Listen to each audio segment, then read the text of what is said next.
Hello, everyone, and welcome back to Longhorn Radio.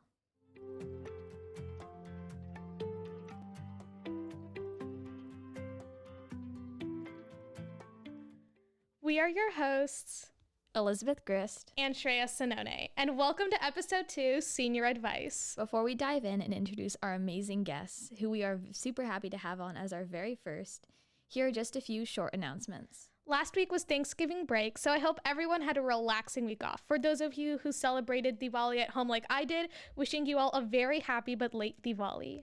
Also, finals week will be starting on December 14th, so keep your spirits high, Longhorns. Now, introducing our very first guests. Here to give us some fantastic advice, your favorite seniors, Claire Watson and Julie Schieffer. Hey guys. Hi, welcome on to Longhorn Radio. Thank you so much for coming. Thank you. I'm so excited. So how are you guys doing? I'm good. My Thanksgiving break was very relaxing and finishing up a bunch of my homework, and it was just got to relax the whole time.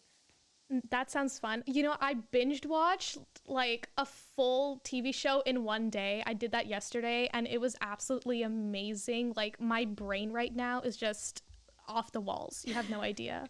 That's impressive. Julie, how was your break?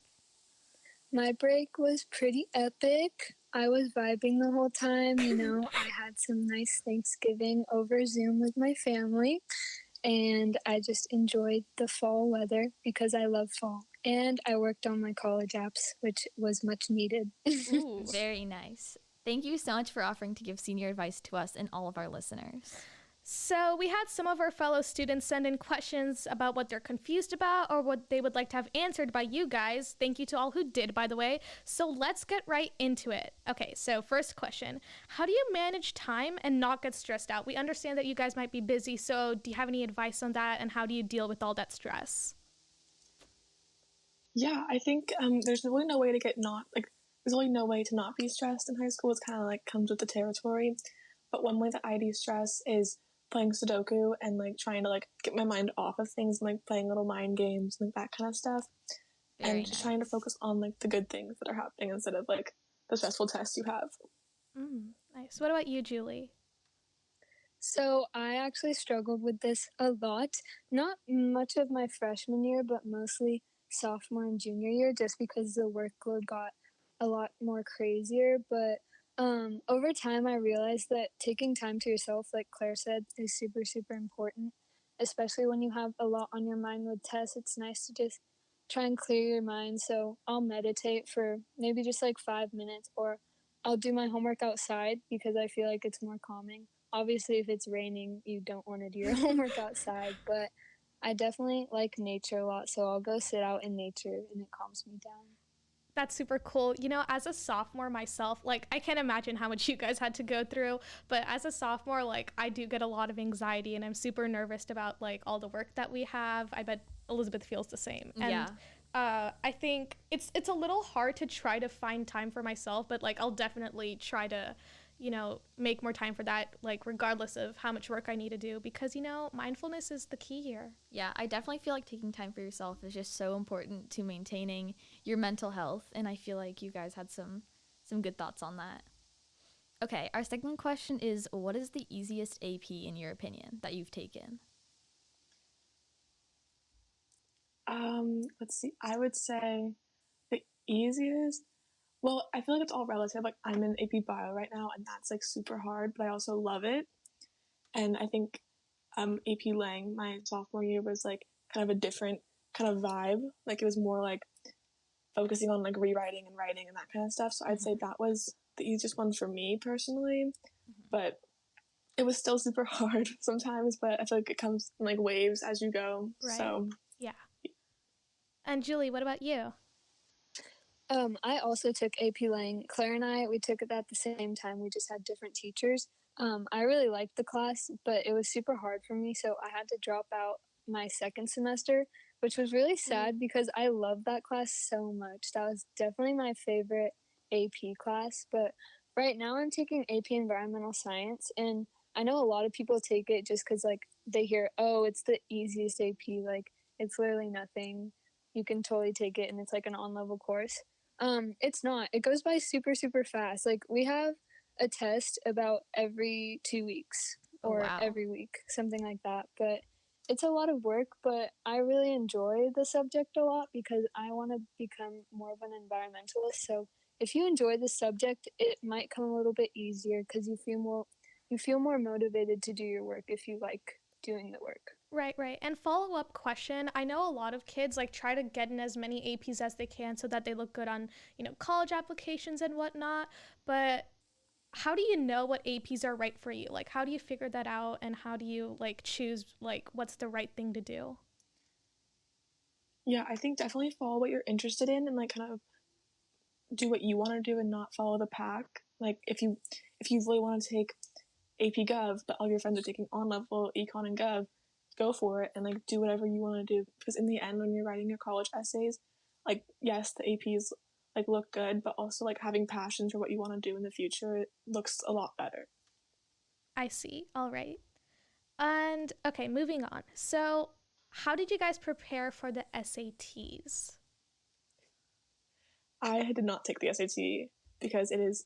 I have a schedule for March, and then the coronavirus hit, so then they canceled it, and most of the schools I'm applying to aren't accepting it, or they're test blind this year, and are going to be for the foreseeable future. So I didn't take it, but I still prepared. I went to like a course over the weekend before, and it was like a pretty intense course, but it like I felt ready for the test even though it was canceled. So I'd recommend going to one of those like hands-on learning things with like a tutor or something. Mm-hmm. Julie, how about you? I did something similar. So, before we knew that Corona was happening, I took an AJ tutoring course. It was like every Saturday and Sunday for I think like 2 or 3 months straight. And personally, I am so bad at math. Like, I've always been pretty bad at math. So the math section on the SAT was really hard for me, and I got super discouraged a lot. But I know for the AJ tutoring thing on Saturdays, we would just go over like tactics for the test, and then on Sundays we would take the practice SAT. And I remember the first time I took my practice SAT, I like started crying like halfway through just because it was so frustrating and overwhelming to have all these questions, and I couldn't even answer like half of them. But as I went through the course and like I did more practice tests and I learned different tactics for the SAT, it got a lot better, and I felt better, but I also realized that the SAT, it doesn't reflect how smart you are at all. It does, but not in the way that you'd think. It's more about tactics, which is what I learned from my course. And I just think something to take away from this is the SAT, your SAT score doesn't reflect who you are. And I don't think you should focus on that. That's why I'm really happy that a lot of schools are going test optional, because I think that's a good idea. Yeah, I definitely feel like that's some good advice because I feel like a lot of people who haven't taken the SAT or are planning to, it's just it's really the unexpected, and you definitely really Totally. don't know what's coming. So I feel like that's some helpful stuff. Question 4. What is the college application process like? So for me, I'm applying to Cal States and UCs. So for me, it was more of like the UCs are a bunch of small essays. So I kind of started those like they released the questions kind of early, so I started those a lot earlier than I think I should have because I had a lot of time. But it also like stressed me out for longer. And then the state application is kind of just putting in your grades and then like sending them in. So that one was super simple. But the UC one was kind of like more writing and more like in-depth thinking for like describing your activities. But it really wasn't that bad. I started writing my essays in September, I think, and I'm still kind of like tweaking and editing, and so yeah. But I think it wasn't as bad as I expected it to be, like my junior year. So Julie, what application processes are you going through? So I was super lucky. My parents signed me up for this course called Got College, where I met with a college counselor in a small group for a few times over a couple of months, and we started the process my junior year actually. And honestly, a lot of people stress about the whole college thing, but it was really fun for me. Like, looking at colleges and figuring out where I wanted to go was super fun. I think it's a good thing to know who you are and like know what people you like to be surrounded by, know what atmosphere you want, the community, because that's really important to me and that helped me a lot with my college process. But right now, I'm just, going through the application process online on the. I'm also applying to CSUs and one UC. I'm applying to UC Santa Barbara, so let's hope I get in. Oh, I really want to go to UC Santa Barbara. That's super cool. All right. And a follow-up question, how did you write like college essays and stuff? And like, how did you know what requirements needed to be made? And like, if you were, I don't know, because I have like this whole like stigma and like, I guess it's not very a good like mental thought, but like, I think like, what if my grades aren't good enough to get into the college I want and stuff like that? And how do you overcome those thoughts? Definitely a good question. Yes, I love this question. So, what I did just for the college essay section, what we did first was we took 8 minutes and we just wrote down whatever comes to mind. Like, we just kept writing, we couldn't stop writing. And that was called loop number one. And once we got out all of those thoughts, then we did another loop for 8 minutes where we just kept writing and writing. I think free writing is super helpful when you're trying to think of a kind of like a story or a topic. You want to choose a story that just college admissions counselors or whatever they call them, they really just want to get to know you through your college essay. You don't have to like act all prestigious. They don't really want to see that. They just want to get to know you. So I think that's my biggest tip is be real. Talk about a story that's real and that connects to you. Like for my college essay, I'm writing about the first song I learned on guitar and how I played it for my sister before she was getting brain surgery. So Oh, it's that's super pretty, sweet. yeah. Nice. So something personal like that. Oh, I Yeah. see. That's like, I don't know. I feel like a lot of people think about how, oh, I have to have this. I have to be like this. I have to have these certain requirements. It's almost like there's like a template that people think they have to fill. Oh my God, yeah, all the time. That's what I keep thinking. Mm-hmm. Yeah, it's super easy to get stuck in those kind of things. I think like watching all those YouTube videos where all those people are getting into all their like top schools.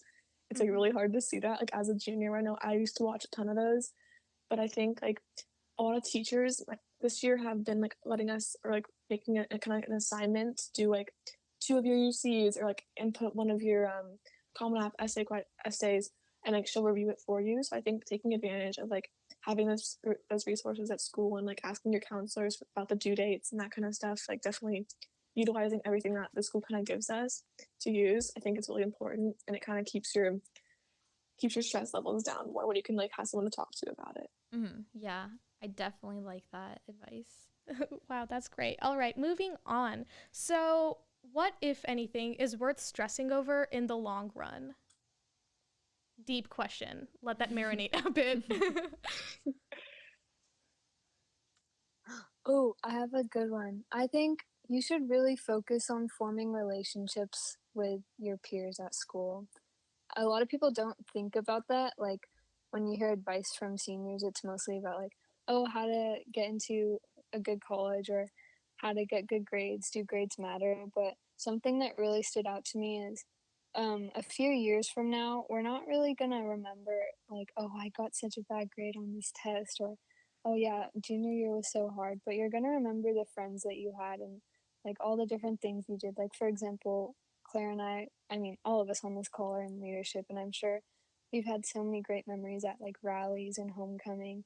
Especially this year, I think we're more reminiscent of those Mm-hmm. memories and that just shows like how nostalgic you're gonna be in a few years. Yeah, definitely. Like when I get stressed out on a test or I'm just concerned about a bad grade that I got, I kind of just have to think like in 5, 10 years, will this really matter? And I just have to leave it, you know? There's nothing I could have really done. Yeah, exactly. I think just like trying your hardest and whatever you can and leave it up to whatever it is. Like you can't control everything in high school and I think it's important to like Julie said, make friends and like make those genuine connections and kind of step out of your comfort zone because high school enables you to have like there's so many clubs on campus, there's so many activities you can do and I think just like branching out and like joining a new club that maybe you really think you'll like but then your friends are going in like do something out of your comfort zone and something that you really think that you'll enjoy, I think that's more worth it than like stressing over a test or a grade in a class. No, yeah, totally. Because, okay, I have this super dramatic chain of thought. So I have like this mindset where I think like 50 years into the future. So, for example, last year I got a B in bio for the end of the semester grade. And you have no idea, like, I broke down, all right? Like, that was the worst thing for me. I thought, like, I'm not getting into a good college. I'm not going to get a good job. I'm not going to get a good house. And then I just keep thinking and thinking like that. And, like, I don't that I don't know if that's ever happened to you, but like, is that really worth it? Like, am I like overreacting? That definitely happened to me last year because I got a B in AP Lang, and it like kind of hurt me because I was so confident in myself. Like I always thought I was like a pretty good writer, and then that kind of like just like struck me, and I was like, oh, no. And then I kind of had the same thing. Like I kind of like a mini breakdown in my head, but then I realized like the skills that I've learned in this class has taught me so much more than like I could have ever asked for. So then the grade didn't really matter as much, and I think that like I don't know. I kind of just like reflected on that more than like thinking in the future because when you think about the future, it gets really scary. I see. All right. Okay, let's move on to the next question then. What are the best electives to help prepare for college? I feel like this is kind of more what your interests are, if that makes sense. You know, I know I'm not the guest or the senior, but I feel like this is kind of what do you like? Like, what do you want to do? Yeah, I think electives are a great opportunity just to find out more about yourself and what you like because a lot of people don't know what they're going to do in high school. Even seniors, like you get asked on your college apps, like, oh, what career do you think you want to go to? I'm like, oh, I have no idea. But if you take all these different electives, like something that you don't even think you're going to be interested in, like let's say art can be so different from business or business can be so different from, let's say, theater. So I know for my freshman year, I took 3D design, and that was a really nice class just to figure out like if I'm more of a creative, artsy person or if I'm more like a mathematical statistics type person. And then I took theater, which I had no idea I would love so much, but I really like theater because that also helped me find out who I am. So definitely take electives that you wouldn't really consider at first. Mm-hmm. Yeah, I love that. I think my freshman year I took leadership all 4 years. So my freshman year I didn't take an elective, so I've only really taken 3D design my sophomore year, which I really loved. It was kind of like an outlet class after one of my harder classes. I would always go there and like it would be so relaxing to like paint or draw or like sculpt something. And then I'm really interested in like sciencey stuff, so I took science electives, like extra classes basically. So I'm in bio right now, and I took anatomy last year as an elective, which I absolutely loved. Like I 10 out of 10 recommend anatomy and physiology or whatever it's called, and AP bio because they're so much fun. And like it was like anatomy last year was the funnest class I think I've had, and it was just like such a good group of people, and the teacher's amazing. And so I definitely recommend like kind of like thinking to yourself like what are you interested in, and then like trying to find like a fun elective that like could relate or like completely out of the box like you never think you'd do. Like I'm awful at art. Well, not, I like yeah, I'm awful at art, but I like kind of wish I took an art class just to like try it. So that's like one thing that I wish I would have done in high Yeah, school. I definitely like that because I feel like it's kind of hard to think about what you might do in the future.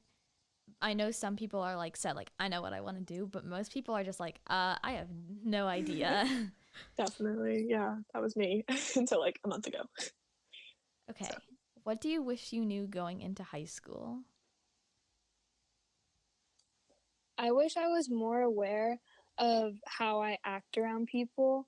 I think it's not something you should obsess over, obviously, because I don't think I'm a strong believer in like not caring about what other people think of you. And I've been practicing that all 4 years of high school. So I say going into high school, I wish I would have been more aware of if I was being fake to anyone or like not being myself or blending into a group and hiding who I really was. Because in the end, like you realize that high school is mainly just about finding yourself. Like, yeah, it's school and you're doing schoolwork and you're focusing on your grades, but it's also the biggest time for us to find out who we are. And I think acting fake kind of brings you back a step. Mhm. Yeah. Yeah, I definitely agree with that because, again, I feel like in high school, a lot of people feel like they have to fit into this mold and they have to hang out with certain people. And I feel like that's definitely some good thoughts. Yes. Yeah, I like that. Yeah. I think also like holding yourself to like a high standard and like not letting people drag you down is also important. Like recognizing like a toxic person and like knowing like you deserve better than that and like kind of holding yourself on not like a pedestal, but like knowing your own worth and like that's kind of what high school's about, like finding your own worth and like becoming confident in who you are, not relying on anyone else for your own like confidence or happiness. I think is really important. All right, guys, thank you so much for giving me this advice. Like, you have no idea. Like, I got so much from this, and I hope, like, our viewers do too, because I definitely did. This really helped me a lot. Mhm. And this has just been, like, overall amazing discussion. Thank you so much again for coming. This was so fun. So, yeah, Claire and Julie, thank you again for being part of this. Thank you to our listeners for listening and hanging on with us. And we hope you all enjoyed this as much as we did. Before we send you off, don't forget to follow the family Instagram account for e-news and more podcast updates.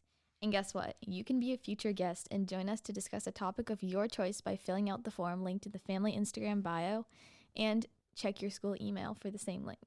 You can find us on Instagram and Spotify. Thank you so much for tuning into Longhorn Radio. See you next week. This has been Longhorn Radio. Elizabeth And Shreya signing out.